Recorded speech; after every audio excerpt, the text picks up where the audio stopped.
Best friends. Thomas and Percy are best friends. They tell each other everything. They even have a best friend's whistle. It was a busy day at the quarry. Thomas and Percy were working together. Together, Thomas and Percy happily tooted their best friend's whistle. My favorite days are when we work together. Then Neville arrived to collect some freight cars. He was excited. The brass band is arriving at Brendam Docks. Hooray! I like the brass band. So do I, but I'm never asked to pull them. If you go to the washdown now, you'll soon be as shiny as a trumpet. Then maybe Sir Topham Hatt will ask you to collect them. Percy was excited. Thank you, Thomas.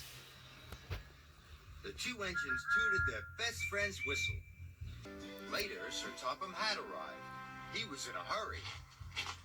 Thomas, you are to pick up the brass band from the docks. And don't forget to have a washdown, thank you. Thomas was worried. He knew Percy wanted to pick up the brass band, but he didn't know how to tell Percy that Sir Topham Hatt had asked him to do it. Then Thomas saw Percy puffing back to the quarry. Look at me, Thomas! I'm as shiny as a trumpet! Thomas didn't know what to say. He didn't want to upset his best friend. Sir Topham Hatt's sure to choose me now. This made Thomas feel even worse. He puffed quickly away. Where are you going, Thomas? I have another job. Percy tooted his best friend's whistle, but Thomas couldn't toot back. Thomas was enjoying his washdown. Then he saw Percy in the distance. Thomas still didn't know how to tell Percy about the special, so he hid. Percy puffed past. He didn't see Thomas. Thomas was relieved. He chuffed out of the shed. He raced away. Then Thomas saw Percy again. I still don't know how to tell Percy about the brass band, thought Thomas. So he took a different track to the docks. Thomas knew it would take him longer. I must hurry. I don't want to be late, he thought to himself. Later, Thomas was steaming along. Cinders and ashes. There's Percy again. He was sure Percy was going to see him this time, so Thomas hid behind Duck. Percy puffed past. He didn't see Thomas hiding behind Duck's long line of freight cars. Thank you, Duck. Duck looked puzzled. Thomas steamed on to the docks, as fast as his pistons would pump.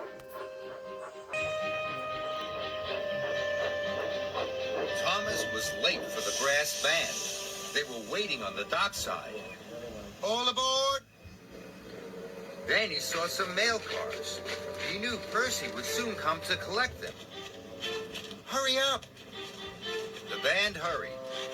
But the trumpet player had left his trumpet behind, right at the end of the dockside. So Thomas had to wait. Just then, Percy arrived. Hello, Thomas! Percy saw that Thomas was collecting the brass band. He was very upset. Why didn't you tell me, Thomas? I tell you everything. Thomas felt terrible. He tooted his best friend's whistle. But Percy didn't whistle back, waiting to welcome the brass band. Thomas still felt very unhappy. He had let his best friend down.